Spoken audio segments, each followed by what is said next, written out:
ମୁଁ ମାନେ ଗୋଟେ ଭିଡ଼ିଓ ଯେହେତୁ ବନାଉଥିଲି ମୋର ଯେଉଁ କ୍ୟାପ୍ଚର ବିଷୟରେ ନେଇକି ତ ସେଇଟା ଲାଇନ୍ ପଳେଇଥିଲା ତ ସେଇ ଅନୁସାରେ ସେଇ ଭିଡ଼ିଓଟା ଅଧାରେ ରହିଯାଇଥିଲା। ଆଉ ମୋ ହାତ ସର୍ଜରୀ ବି ହେଇସାରିଛି। ମୁଁ ମାନେ ଏମିତିଆ ଘରେ ବସିକି ମାନେ ଏମିତିଆ ରହିବି ମୋତେ ଭଲ ଲାଗେନି ସେସବୁ, କିନ୍ତୁ ବାଧ୍ୟ ହୋଇକି ମୋତେ ରହିବାକୁ ପଡ଼ୁଛି।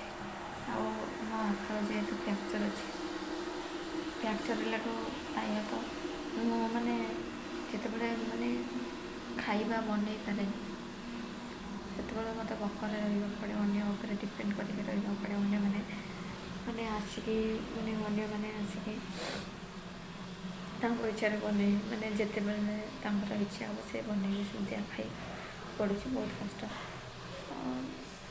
ବହୁତ ମାନେ ଭଗବାନ କରନ୍ତୁ ଏମିତିଆ ଦିନ କାହାର ବି ନ ଆସୁ। ଆଉ ମୁଁ ନା ମୋର ଛୋଟବେଳୁ ବାପା ମାଆଠୁ ସ୍ନେହ ପାଇନି, ତ ସେ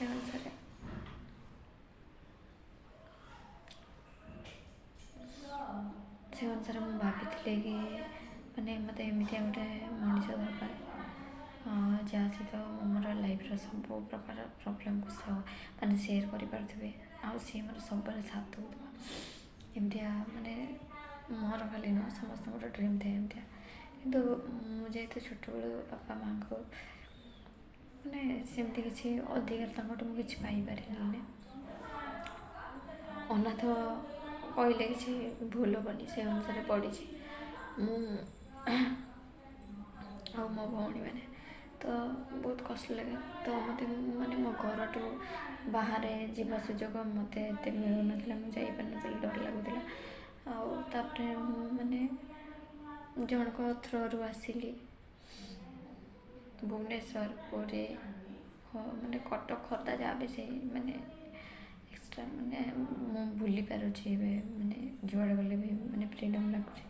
ମାନେ ଯେହେତୁ ଗୋଟେ ଝିଅଟା ତ ଅବଭିୟସ୍ଲି ଟେନସନ୍ ଆଉ କଷ୍ଟ ମାନେ ଡର ଭୟ ମନରେ ଥିବ, କିନ୍ତୁ ସେମିତିଆ ଜଣଙ୍କ ଉପରେ ଭରସା କରିକି ବହୁତ ଦୂର ବୁଲିଛି ଆଉ ଲାଇଫ୍ରେ ବହୁତ କିଛି କରିବାକୁ ଟ୍ରାଏ କରିଛି। ଆଉ ମୋର ମାନେ ସେ ଯାହା ବି ହଉ ନା କାହିଁକି ମୁଁ ମୋର ଲାଇଫ୍ରେ ମାନେ ଯେତେବେଳେ ଇନକମ୍ କରିବାକୁ ମାନେ